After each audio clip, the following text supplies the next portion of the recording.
ഇന്നലെ പെരുന്നാളിൻ്റെ സമയത്ത് എല്ലാവർക്കും കണ്ണിൽ വെള്ളം വന്നൊരു വിഷ്വലാണ് ഞാനിവിടെ ഈ സൈഡിൽ വെച്ചിട്ടുള്ളത്. കോഴിക്കോട്ടുകാരൻ അബ്ദുൾ റഹീം 20 വർഷമായിട്ട് സൗദി ജയിലിലായിരുന്നു. ഒരു കയ്യബദ്ധം അല്ലെങ്കിൽ ആ സിറ്റുവേഷനിൽ പറ്റിപ്പോയ ഒരു സംഗതി, ഒരു കുട്ടിയുടെ ജീവൻ ഇയാളുടെ കയ്യിൽ നിന്ന് ഇയാളുടെ ഒരു എന്താ പറയുക, ആ നിമിഷത്തെ ഒരു പ്രവൃത്തി കാരണം അത് പോയി. അതിനുവേണ്ടി ഈ മനുഷ്യൻ 20 വർഷം സൗദി ജയിലിൽ പുറം ലോകം കാണാതെ കിടക്കുന്നു. ഇവിടെ നാട്ടിൽ ഇദ്ദേഹത്തിന് വേണ്ടി എല്ലാവരും കൂടി പിരിവൊക്കെ എടുത്ത് 34 കോടി രൂപയ്ക്ക് മുകളിൽ ഒരു സംഖ്യ ഉണ്ടാക്കി അത് ബ്ലഡ് മണി ആയി കൊടുത്ത് ഈ വ്യക്തി ജയിൽ മോചിതനായി നാട്ടിലെത്തുന്നു. എല്ലാവർക്കും ഒരു പോസിറ്റീവ് നോട്ടിൽ പറഞ്ഞു തീർക്കാൻ ഇഷ്ടമുള്ള അല്ലെങ്കിൽ അങ്ങനെ തീരേണ്ട ഒരു വിഷയം. നമ്മുടെ നാട്ടിലൊക്കെ ഇപ്പോഴത്തെ അവസ്ഥ എന്താ?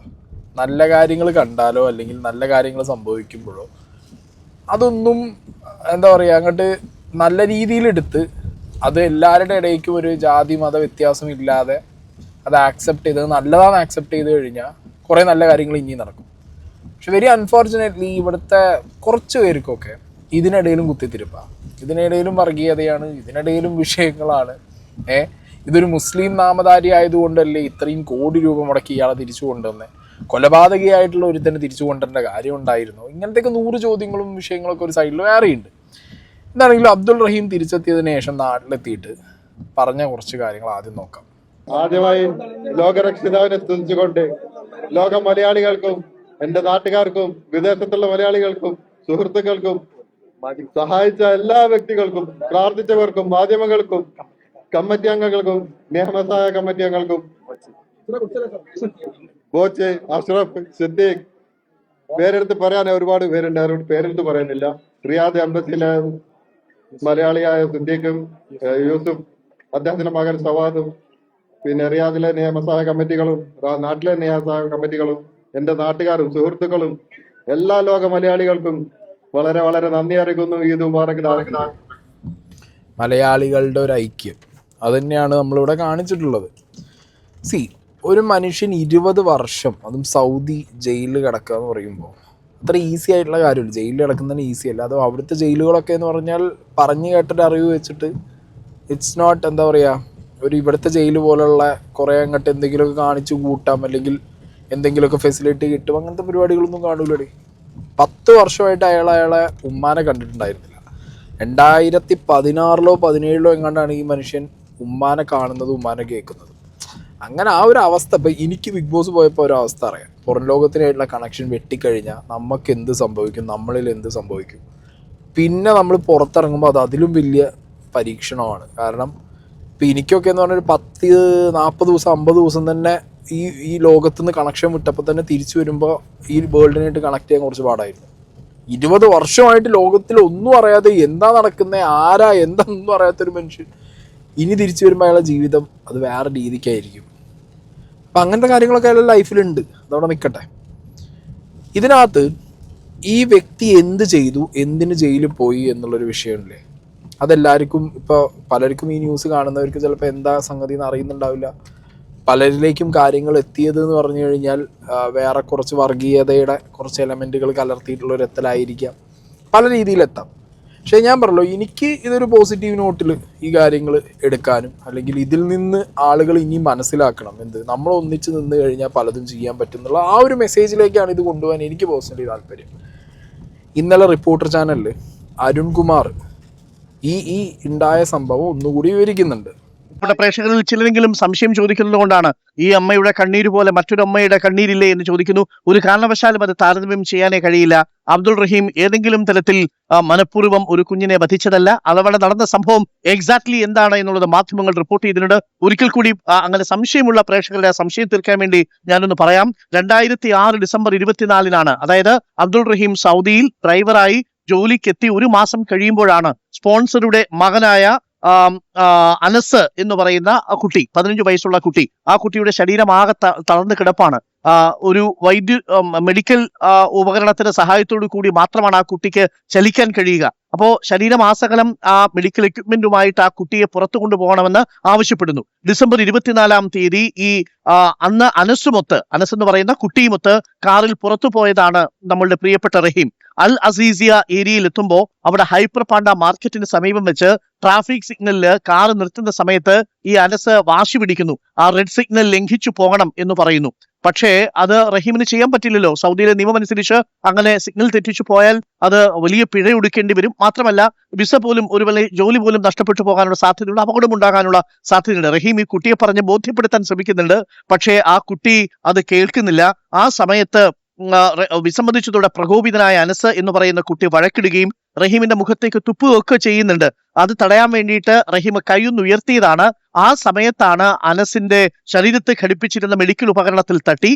അതോടെ അനസ് അബോധാവസ്ഥയിലായി. റഹീം ഉടൻ തന്നെ ബന്ധുവായ മുഹമ്മദ് നസീറിനെ വിളിച്ചു വരുത്തി അനസിനെ രക്ഷിക്കാനുള്ള ശ്രമമൊക്കെ നടത്തി. ആശുപത്രിയിലേക്കൊക്കെ എത്തിച്ചെങ്കിലും രക്ഷിക്കാൻ സാധിച്ചില്ല. പോലീസ് എത്തി അറസ്റ്റ് ചെയ്തു. നസീറിനെ 10 വർഷത്തേക്കും റഹീമിനെ 20 വർഷത്തേക്കുമാണ് ശിക്ഷിച്ചത്. വധശിക്ഷയ്ക്കാണ് ആദ്യം വിധിച്ചതെങ്കിലും പിന്നീട് ഇത് കേസ് വാദിച്ച് ഇത് മനഃപൂർവ്വമല്ലാത്ത വിഷയമാണെന്ന് മനസ്സിലാക്കി, ഒരു കയ്യബദ്ധത്തിൽ സംഭവിച്ചു പോയതാണെന്ന് മനസ്സിലാക്കി. ഒടുവിൽ ഇത് ജീവപര്യന്തമാക്കി. ഒടുവിൽ ദിയാധനം സ്വീകരിക്കാനുള്ള അവകാശം കൊടുത്ത് അങ്ങനെ ദിയാധനത്തിലേക്ക് എത്തുകയായിരുന്നു. ഒടുവിൽ ഇതാ റഹീം നാട്ടിലേക്ക് തിരിച്ചെത്തുന്നു. This is the version. Okay, ഇതിനപ്പുറത്തേക്ക് ഈ വ്യക്തി മനഃപൂർവ്വം ആ പയ്യനെ കൊന്നുകളഞ്ഞു, വാശിപ്പുറത്ത് കൊന്നുകളഞ്ഞു. പിന്നെ ആ കൊന്നത് മറച്ചു വെക്കാൻ വേണ്ടി സുഹൃത്തിനെയും കൂട്ടുപിടിച്ച് അവരൊരു നാടകം കളിച്ചു എന്നൊക്കെ പറഞ്ഞ് നടക്കുന്ന ഒരുപാട് എണ്ണങ്ങൾ കമൻറ്റ് ബോക്സിലുണ്ട്. ഒരുപാട് പേര് വീഡിയോ ആയിട്ട് വേറെ പലതും റിയാക്ട് ചെയ്യുന്നുണ്ട്. ഇവിടെ 2 അമ്മമാരുണ്ട്. ഓക്കെ, റഹീമിൻ്റെ അമ്മയുടെ ഒരു കരച്ചിലുണ്ട്, ഇനി ആ മരണപ്പെട്ട പയ്യൻ്റെ ഉമ്മാക്കൊരു കരച്ചിലുണ്ടാവും. ഞാൻ ഇതിൽ നിന്ന് എനിക്ക് മനസ്സിലായൊരു എൻ്റെ ഒരു പോയിന്റ് ഓഫ് വ്യൂവിൽ എന്താ അറിയും, ഒന്നാമത് വയ്യാത്തൊരു കുട്ടി. ഓക്കെ, പിന്നെ ഇവരുടെയൊക്കെ വാശി എന്ന് പറഞ്ഞാൽ വയ്യാത്ത കുട്ടികളാവുമ്പോൾ അറബി കുട്ടികൾക്ക് അല്ലെങ്കിൽ കുറച്ച് വാശിയുള്ള കൂട്ടത്തിലാന്നുള്ളത് അത്യാവശ്യം ആ നാട്ടിൽ നിൽക്കുന്നവർക്ക് അറിയാം, അവരുടെ നാടായത് കൊണ്ടുള്ളൊരു സീന്. അപ്പം അങ്ങനത്തെ ഒരു കുട്ടി, വയ്യാത്തൊരു കുട്ടി, കുട്ടിയെ നോക്കാൻ വേണ്ടി ഉപ്പാക്കും ഉമ്മാക്കും സമയമില്ലാത്തത് കൊണ്ടായിരിക്കണം അവർ വേറൊരാളെ ഇതേപോലെ റഹീമിനെ വിളിച്ചു കൊണ്ടുവരുന്നു. റഹീം ആ കുട്ടിയെ നോക്കുന്നു. എടാ, ഇയാൾ ഈ നാട് വിട്ട് വേറൊരു നാട്ടിലേക്ക് ആ കുട്ടിയെ നോക്കാൻ പോയതോ ഡ്രൈവർ വിസയ്ക്ക് പോയതോ വാട്ട് എവർ ഇറ്റ് ഈസ്, ഇനി ഡ്രൈവർ വിസയ്ക്ക് പോയതോ തന്നെ വെച്ചോ, ഈ നാട്ടിൽ നിന്ന് വേറൊരു നാട്ടിലേക്ക്, അതും സൗദി അറേബ്യ പോലൊരു നാട്ടിലേക്ക് പോകുമ്പോൾ അവിടുത്തെ നിയമങ്ങൾ എന്താതും, അവിടെ ചെന്നിട്ട് മനഃപൂർവ്വം ഒരു കുട്ടിയെ, അതും അവിടുത്തെ അറബ് നേറ്റീവിനെ കൊന്നു കളഞ്ഞാലുണ്ട വിഷയം എന്താണെന്നുള്ളതൊക്കെ ഒരു ബെയർ മിനിമം ബോധം ഈ അബ്ദുൾ റഹീമിന് ഉണ്ടാവില്ലേ? അങ്ങനെയുള്ളൊരു അബ്ദുൾ റഹീം അതും ഈ വയ്യാത്ത കുട്ടിയെ ആ എക്യുപ്മെൻറ്റ്സ് ഒക്കെ വലിച്ചു പറിച്ച് അണ്ട് കൊന്നു കളയൂ? ഒരു അബദ്ധമായിരിക്കാം, ഒരു സിറ്റുവേഷനിൽ പറ്റിയതായിരിക്കാം, തുപ്പിയ സമയത്ത് എങ്ങാണ്ട് തുപ്പൽ തുടയ്ക്കാനോ അല്ലെങ്കിൽ തുപ്പാതിരിക്കാൻ വേണ്ടി കൈ കാണിച്ചപ്പോഴൊക്കെ പറ്റിയതായിരിക്കാം. അത് അങ്ങനെ എടുക്കേണ്ടതിന് പകരം അല്ല, കൊന്നു കളഞ്ഞതാ. എടാ, അങ്ങനെ കൊന്നു കഴിഞ്ഞാൽ അവിടുത്തെ നിയമം എന്താണെന്നുള്ളത് വളരെ കൃത്യമായിട്ട് ഈ മനുഷ്യനെ അറിയില്ലേ? അവിടെ ജീവിക്കുന്ന ഓരോ വ്യക്തി, അവിടെ കയറിപ്പോകുന്ന ഓരോരുത്തർക്കും അറിയാം. ഇപ്പോൾ ദുബായി പോകുന്നവർക്ക് അടക്കം ചിലപ്പോൾ മനസ്സിനകത്തൊരു ഇതുണ്ടാവും, ഞാൻ ദുബായിക്കാൻ പോകണം. പക്ഷെ സൗദിക്ക് പോകണവർക്ക് അങ്ങനെയല്ല, സൗദിയുടെ നിയമം ഒന്നുകൂടി സീനാണ്. അപ്പോൾ അത് പോകുന്ന ആൾക്കാർക്ക് ഇയാൾ മനഃപൂർവ്വം കൊന്നിട്ട് പിന്നെ ഇത് നമ്മളെ നാട്ടിലത്തെ പോലെ മറ്റേ ഒളിച്ചടക്കാൻ പറ്റൂ? ജാമ്യത്തിലർക്ക് ആൾ വരൂ? ഒന്നും നടക്കൂല എന്നുള്ളത് അറിയുമായിരിക്കും, അറിയുന്ന ആൾക്കാരാണ്. പിന്നെ അവിടെ ചെന്നിട്ട് റഹീം മനഃപൂർവ്വം അങ്ങോട്ട് അറബിക്കുട്ടീനെ തട്ടിക്കളഞ്ഞു എന്നൊക്കെ പറഞ്ഞു കഴിഞ്ഞാൽ എന്തോ അത്. ഓക്കെ, ഒരു കാര്യം ഒരാൾക്ക് സംഭവിച്ചു, ആ സംഭവിച്ചതിനെ തുടർന്നിട്ട് അയാൾ 20 വർഷം അയാൾ അവിടെ ജയിലിൽ കിടന്നു. എന്നിട്ട് എന്താണ്ടായേ? അപ്പുറത്ത് നഷ്ടം എന്താണോ, അവർക്ക് സംഭവിച്ച നഷ്ടത്തിന് എന്താണോ അതിനുള്ള പരിഹാരവും അവിടുത്തെ നിയമവശാൽ ബ്ലഡ് മണി എന്നുള്ള രീതിക്ക് അതും കൊടുത്തു. അതൊക്കെ തീർത്ത് കളഞ്ഞു. മനസ്സിലായി? അതൊക്കെ കഴിഞ്ഞ് ആ വ്യക്തി നാട്ടിലെത്തി പിന്നെ ഇയാൾ ജീവിക്കട്ടോ. അയാളെ ജീവിക്കാൻ വിടാതെ ഇവിടെ കിടന്നിട്ട് ഞാൻ ഇപ്പോൾ ഒരു വീഡിയോ ചെയ്യാം. ഈ ചെങ്ങായി ഇയാളൊക്കെ എന്താ പറയുന്നത്? സ്വീകരണം കണ്ടാൽ തോന്നുന്നു രാജ്യത്തിന് വേണ്ടി എന്തോ വലിയ കാര്യം ചെയ്തിട്ട് വരുന്ന വരവാണെന്ന്. എടാ, ഒരു കൊച്ചിനെ കൊന്നിട്ട്, അതും ഡിസബിലിറ്റി ഉള്ള ഒരു കൊച്ചിനെ കൊന്നിട്ട് 20 വർഷം ജയിലിൽ കിടന്നിട്ട് വരുന്ന വരവാ. ഒരു സർക്കാർ ജോലിയൂടെ മേടിച്ചു കൊടുക്ക്, കയ്യിൽ കാശൊന്നും കാണൂല, മുമ്പോട്ട് ഇനി ജീവിക്കണ്ടേ? എന്തിനാണ് ഇത്ര അസഹിഷ്ണുത? അയാൾ ഇനി ജീവിക്കട്ടെ, നിങ്ങളാണ് അയാളുടെ സ്ഥാനത്ത് എങ്കിൽ എന്ന് ചിന്തിച്ച് നോക്കൂ. അയാളുടെ സ്ഥാനത്ത് ആരാണെങ്കിലും സ്വന്തം കുറ്റം മറച്ചു വെച്ച് രക്ഷപ്പെടാനേ നോക്കുള്ളൂ. പുള്ളി അത് ചെയ്തു, സ്വാഭാവികം. മുഖത്തേക്ക് തുപ്പുന്നു, നിങ്ങളെ വെറും വേലക്കാരനായി കാണുന്നു. ഫസ്റ്റ് അപ്പം വേല ചെയ്യാനല്ലേ അങ്ങോട്ട് പോയത്? സപ്രമഞ്ചത്തിൽ ഇരുന്ന് സൂഹിക്കാൻ പോയത് അങ്ങോട്ട്? കൊള്ളാം. റെഡ് സിഗ്നലിൽ വണ്ടി മുമ്പോട്ടെടുക്കാൻ ആ കുട്ടി ഡ്രൈവറോട് ആവശ്യപ്പെടുന്നു. അത് പറ്റില്ല എന്ന് ഡ്രൈവർ പറയുന്നു. സുഖമില്ലാത്ത ആ കുട്ടി ഡ്രൈവറെ ദേഷ്യപ്പെടുന്നു, ചീത്ത വിളിക്കുന്നു, തുപ്പുന്നു. സൈകെട്ട ഡ്രൈവർ ഒരു കൈ കൊണ്ട് കുട്ടിയെ തള്ളി മാറ്റുന്നു. അബദ്ധവശാൽ ഡ്രൈവറുടെ കൈ തട്ടി കുട്ടിയുടെ കഴുത്തിൽ ഫിറ്റ് ചെയ്ത യന്ത്രം ഊരിപ്പോകുന്നു. കുട്ടി മരണപ്പെടുന്നു. മനഃപൂർവ്വമല്ലെങ്കിലും അത് സംഭവിച്ചു. അതിന് 20 വർഷം അയാൾ ജാമ്യമില്ലാതെ തുടർച്ചയായി ജയിലിൽ കിടന്നു. ഇനി അയാൾ ജീവിക്കട്ടെ. കൊള്ളാം. ഒറ്റ തള്ള്. ട്രക്യോസ്റ്റമി ആയിരിക്കും ഉദ്ദേശിച്ചത്. ട്രക്യോസ്റ്റമി എന്ന് ആ ട്യൂബ് ഊരിപ്പോയി അപ്പം തന്നെ മരിക്കുമൊന്നുമില്ല. മെഡിക്കൽ ഫീൽഡിലുള്ള ആരോട് ചോദിച്ചാലും കാര്യം പറഞ്ഞു തരും. 3-4 മിനിറ്റെങ്കിലും ആ കൊച്ചു ചേർക്കാൻ ശ്വാസം കിട്ടാണ്ട് വലിച്ചായിരിക്കും ചത്തത്. അവന് ജീവനുണ്ടായിരുന്നെങ്കിൽ അവൻ്റെ വീട്ടുകാരോട്, അവൻ്റെ പേരൻസിനോട് അവൻ കംപ്ലയിൻറ്റ് ചെയ്തേനെ. അത് ഓർത്തുകൊണ്ട്, അത് അറിഞ്ഞുകൊണ്ട് തന്നെയാണ് അവനെ കൊന്നത്, ആ കൊച്ചു ചേർക്കനെ കൊന്നത്. എന്നിട്ട് അവൻ പുണ്യാളൻ. ഇനി ആ ജോലി നിനക്ക് അഡ്ജസ്റ്റ് ചെയ്യാൻ പറ്റത്തില്ലെങ്കിൽ നിനക്ക് അവിടുന്ന് റിസൈൻ ചെയ്ത് വേറെ ജോലിക്ക് കയറായിരുന്നു. അല്ലെങ്കിൽ നിനക്ക് തിരിച്ച് നാട്ടിൽ പോയായിരുന്നു. ഇവനൊക്കെ പറയുന്നത് എന്ത് ലോജിക്കാന്നാണ് ഞാൻ ആലോചിച്ച് നോക്കുന്നത്. ഇവൻ പറയുമ്പോഴേ ആ കുട്ടി മരിച്ചു എന്നല്ല പറയുന്നത്, ചത്തു എന്നാണ് പറയുന്നത്. അതിന് തന്നെ മനസ്സിലാക്കാൻ അവൻ്റെയൊക്കെ മനുഷ്യത്വം എത്ര ഉണ്ട് എന്നുള്ളത്. ആ കുട്ടിയുടെ മെഡിക്കൽ കണ്ടീഷൻ അറിഞ്ഞുകൊണ്ട് ആ വീട്ടിൽ ജോലി ചെയ്യുന്ന റഹീം, ഒരു സാഹചര്യത്തിൽ ആ കുട്ടി ഇപ്പോൾ ട്രാഫിക് കടന്ന അലമ്പ്, ഇപ്പോൾ വയ്യാത്ത കുട്ടികളാകുമ്പോൾ കുറച്ചുകൂടി കൂടുതൽ അലമ്പുണ്ടാക്കുമായിരിക്കും. അങ്ങനെ ചെയ്ത സമയത്ത് അയാളെ കൈ തട്ടിപ്പോയൊരു സംഗതി അയാൾ രക്ഷിക്കാൻ നോക്കിയല്ലോ. ഹോസ്പിറ്റലിൽ കൊണ്ടുപോയി രക്ഷിക്കാൻ നോക്കി, സുഹൃത്തിനെ വിളിച്ചു വരുത്തി, സുഹൃത്തും കടന്നു പത്തുമല്ല. മനസ്സിലായോ? അപ്പം ഇതൊക്കെ സംഭവിച്ചിട്ടുണ്ട് അവിടെ. അപ്പം ഇതൊന്നും കണക്കിലെടുക്കാതെ അത് കൊന്നു കളഞ്ഞത്. അവിടെ കൊന്നു കളഞ്ഞിട്ട് ഇവൻ എന്ത് കിട്ടാൻ? ഞാനല്ലേ എന്ത് കിട്ടും ഈ അബ്ദുൾ റഹീമിന്? ഇത് ഞാനൊരു കൊലപാതകയായി സൗദി പോയിട്ട് എനിക്ക് എന്താ കിട്ടും? എൻ്റെ തല വെട്ടുന്നോ? എന്ത് ലാഭത്തില്ല അയാൾക്കൊരു ലാഭമില്ല അതിനകത്ത്. മനസ്സിലായില്ലേ? എന്തെങ്കിലും വ്യക്തിവൈരാഗ്യം ഉണ്ടാവുമോ? അല്ലെങ്കിൽ ആ കുട്ടിയോട് ഇതെന്താ പറയുക, ഈ ചില ആളുകൾക്ക് ഈ വർഗീയത മനസ്സിലുള്ളിൽ കിടക്കുമ്പോണ്ടല്ലോ, എന്ത് കണ്ടാലും അത് ആ ഒരു എലമെൻറ്റിൽ എടുക്കാനുള്ളതേ തോന്നും. അത് പുറത്തേക്ക് വരുമ്പോൾ ഇതേപോലെ ഇങ്ങനത്തെ ഒരു ഡിഫെൻസീവ് മെക്കാനിസം ആയിട്ടാണ് പുറത്തേക്ക് വരിക. ഞാൻ 1-2 കമൻറ്റുകളോട് വയ്ക്കാം. ഇംഗ്ലീഷിൽ എഴുതിയൊരു മഹാനൊരു കമൻറ്റുണ്ട്. കേരളത്തിലെ മലയാളികളെ മറ്റേ മൊത്തത്തിൽ ഇങ്ങോട്ട് ഈ 35 കോടി രൂപ കൊടുത്തതിന്, അതായത് ഇവിടെ പാവപ്പെട്ട ആൾക്കാരില്ലേ അവരെ സഹായിച്ചുകൂടെ, ഇവൻ എന്തിന് 35 കോടി കൊടുക്കണം എന്നൊക്കെ പറയുന്ന സാധനം ഇട്ടിട്ടുണ്ട്. ഇത് എല്ലാവരും ഞാൻ എങ്ങനെ ഒരാളെ സഹായിക്കാം? എൻ്റെ കയ്യിൽ എൻ്റെ ഡേ ടു ഡേ ലൈഫിൽ എനിക്ക് തീർക്കാനുള്ള എല്ലാ കാര്യങ്ങളും ചെയ്ത് തീർത്ത് എൻ്റെ കയ്യിൽ ബാക്കി വന്ന എന്തെങ്കിലും ഉണ്ടെങ്കിൽ ഇന്നൊരു സംഖ്യ എടുത്ത് ഞാൻ സഹായിക്കും. അതായത് എനിക്ക് നീക്കിയിരിപ്പിൽ നിന്ന് ഞാനൊരു പൈസ സഹായിക്കും. അങ്ങനെ തന്നെ എല്ലാവരും ചെയ്യുക. അങ്ങനെ കോടിക്കണക്കിന് രൂപയായി, ലക്ഷക്കണക്കിന് ആൾക്കാരത് എന്ത് ചെയ്തു? സംഭാവന ചെയ്തു. അത് നമ്മളൊരു ഐക്യമല്ലേ? അത് നാളെ ഇനി എന്ത് വിഷയം വന്നാലും, നമ്മളിവിടെ എത്രയോ രോഗികളായിട്ടുള്ള ആളുകൾക്ക് വലിയ വലിയ പിരിവുകൾ എത്തിച്ചിട്ടില്ലേ? ഇവിടെ മഹാദുരന്തങ്ങൾ ഉണ്ടാകുന്ന സമയത്ത് ഒറ്റക്കെട്ടായി നിന്നിട്ട് പരസ്പരം സഹായിച്ചിട്ടില്ലേ? അതിനുള്ള മനസ്സിപ്പോഴും മലയാളിക്ക് പോയിട്ടില്ല എന്ന് പറയുമ്പോൾ മലയാളികളെ അപ്രിഷിയേറ്റ് ചെയ്യുക വേണ്ടത്. ഒരു മലയാളി ആയിക്കൊണ്ടിരുന്നിട്ട്, ഇപ്പം മലയാളി ആയിക്കൊണ്ടിരുന്നിട്ട് മലയാളികളെ തന്നെ കുറ്റം പറയുന്ന വേറൊരു വേട്ടാവളിയൻ. അങ്ങനെ ഒരു കമൻറ്റ്. പിന്നെ ആ അടിയിൽ ഞാൻ നിരത്തി നിങ്ങൾക്ക് വെക്കാം. ഇഷ്ടംപോലെ കമൻറ്റ് ബോക്സിൽ കമൻറ്റുകളാണ്. ഈ ഒരു വിഷയം സംസാരിക്കുമ്പോൾ സാധാരണ രീതിയിൽ ഞാൻ ബോച്ചേനെടുത്ത് വലിച്ചു കയറാറാണ്. ബോച്ചയെ അറിയാമല്ലോ, ഞാൻ ബോച്ചയുടെ കണ്ടൻറ്റുകൾ ചെയ്യുമ്പോൾ എങ്ങനെയാണ് ചെയ്യാറ് എന്നുള്ളത്. ഇതിനകത്ത് എനിക്ക് അയാളോട് ചെയ്തത് ഇങ്ങനെയെങ്കിലും ഇങ്ങനെ ഒരു ഇനീഷ്യേറ്റീവ് എടുത്തല്ലോ. അപ്പോൾ താളെ കൂട്ടാനുള്ള ഒരു ഇനീഷ്യേറ്റീവ് ചെയ്തു. അതിലൂടെ കുറച്ച് ഫണ്ട് വന്നു. അയാൾ നാട്ടിലെത്തി എന്നുള്ളതിൽ ഈ വ്യക്തിക്ക് ഒരു പങ്കുള്ളത് കൊണ്ട് ഈ കാര്യത്തിൽ ഞാൻ ബോച്ചയെ എന്ത് ചെയ്യുന്നു? റെസ്പെക്റ്റ് ചെയ്യുന്നു. ഈ വിഷയത്തിൽ ഈ ചങ്ങായി ചെയ്തിട്ടുണ്ട്. ഇല്ല എന്ന് ബോച്ചനെ പറയാതെ ഈ കണ്ടന്റ് തീർക്കാൻ എന്നെ കൊണ്ട് പറ്റില്ല.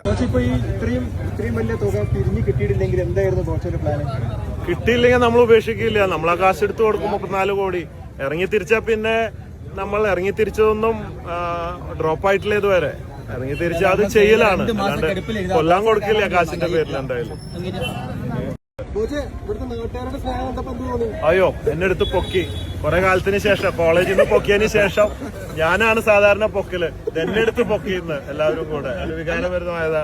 സംഭവം. ഇപ്പം വേണമെന്നുണ്ടെങ്കിൽ ഒറ്റയ്ക്ക് 34-35 കോടി കൊടുക്കായിരുന്നു അല്ലേ? പക്ഷെ എന്തുകൊണ്ടാണ് തെണ്ടാൻ ഇറങ്ങിയത്? തെണ്ടാനിറങ്ങിയത് എന്ന് പറഞ്ഞാൽ നമുക്ക് ജനങ്ങളുടെ ഒരു പങ്കാളിത്തം വേണം. പിന്നെ 34 കോടി ഒരു ഒറ്റയ്ക്ക് കൊടുക്കുന്നതിന് പകരം അത് വീതിച്ചു കൊടുക്കുമ്പോൾ ചെറിയ ചെറിയ സംഖ്യകളായിട്ട് ആർക്കും ഭാരമില്ലാതെ അത് നൽകാൻ സാധിക്കും. അതാണല്ലോ അതിന്റെ ഒരു രീതി. എല്ലാവർക്കും പങ്കാളികളായി ഈ സന്തോഷം മലയാളികളുടെ എല്ലാവരുടെയും സന്തോഷമാണ്.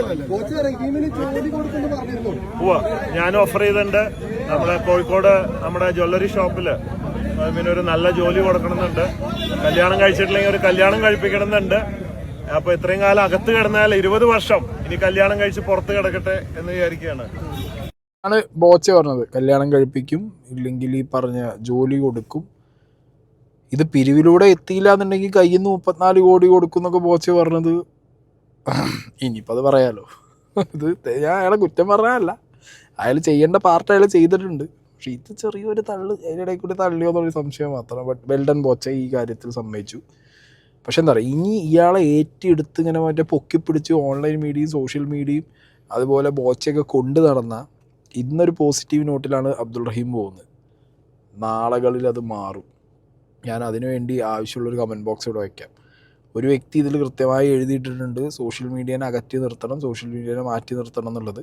അതിനടിയിൽ തന്നെ വന്ന കമൻറ്റ് നിങ്ങൾ നോക്കണം. വയസ്സായിട്ടുള്ള ആളുകളെ അങ്ങോട്ട് പോയി കൈ കൊടുക്കണം, അവരെ ഇങ്ങോട്ട് വിളിച്ച് കൈ കൊടുക്കരുത് എന്നൊക്കെ പറഞ്ഞിട്ട്.